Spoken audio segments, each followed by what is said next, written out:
বাংলাদেশে আমরা যতদিন জীবিত থাকব, বাংলাদেশে ইনশাআল্লাহ চাঁদাবাজ, সন্ত্রাস এবং দুর্নীতির কবর রচনা করব ইনশাআল্লাহ।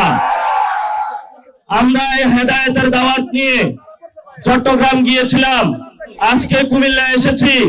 এখানেও বিভিন্ন রাজনৈতিক দলের যারা নেতৃবৃন্দ উপস্থিত হয়েছেন, আপনাদের প্রতি আমাদের কোনো ক্ষোভ নাই।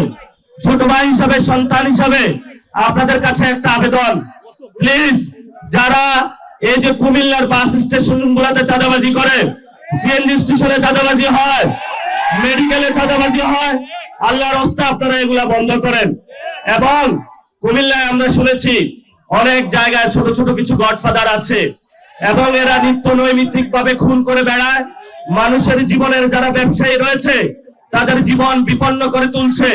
আমরা আপনাদের কাছে অনুরোধ করব, আসুন এক ঐক্যবদ্ধভাবে আমরা একটা গ্রেটার কুমিল্লা সাজাই, যেখানে আমরা শান্তিতে বসবাস করতে পারবো ইনশাআল্লাহ। সবশেষ দুইটা কথা বলবো, আমাদের ইনকিলাবের পথিক শহীদ ওসমান হাদী ভাইয়ের হত্যা হয়েছে, বাংলাদেশে আমরা শুনেছি বিচার হবে, কিন্তু বিএনপি সরকার গঠন করেছে। আমরা প্রধানমন্ত্রী তারেক রহমানকে অনুরোধ করব যে আপনি এই বিচার যে প্রক্রিয়া রয়েছে সেটা দ্রুত উদ্যোগ নিন।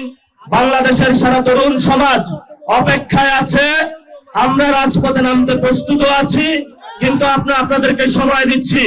আপনারা বলেছিলেন ঈদের পরে আন্দোলন, ঈদের পরে আন্দোলন। আমরা এটা বলবো না যে ঈদের পরে আমরা নামবো। আমরা যেদিন নামবো সেদিন শহীদ ওসমান হাদী ভাইয়ের হত্যাকাণ্ডের বিচার বুঝে নিয়ে ইনশাআল্লাহ মাঠ থেকে বিদায় হবো ইনশাআল্লাহ। আমাদেরকে বলা হয়েছিল আমাদের তিনটা এজেন্ডা ছিল, সংস্কার, বিচার, আরেকটি হলো নির্বাচন।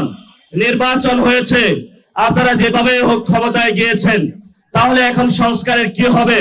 আমরা সবাই ভোট কেন্দ্রে গিয়েছিলাম, গণভোটে হাকে জয়যুক্ত করে বাংলাদেশের মানুষ দিয়েছিল। সংস্কারকে ব্যাহত করার প্রচেষ্টা চলছে। আল্লাহর রাস্তায় আপনারা জনগণ যে ম্যান্ডেট দিয়েছে সংস্কারের পক্ষে, জনগণের বিরুদ্ধে যাবেন না। যদি জনগণের বিরুদ্ধে যান সেটা শহীদ জিয়ার আদর্শ হতে পারে না, বেগম খালেদা জিয়ার আদর্শ হতে পারে না কোনোভাবেই। এজন্য আমরা আপনাদেরকে অনুরোধ করব, যেই পথ শহীদ জিয়াউর রহমান, বেগম খালেদা জিয়া এই বাংলাদেশের মাটিতে জীবন দিয়ে প্রমাণ করে গিয়েছিলেন যে বাংলাদেশের মাটিতেই থাকবো, এখানেই শহীদ হব, তবু বাংলাদেশের মানুষের সাথে গাদ্দারি করব না, সেই পথে আপনাদেরকে থাকার আমরা অনুরোধ জানাচ্ছি।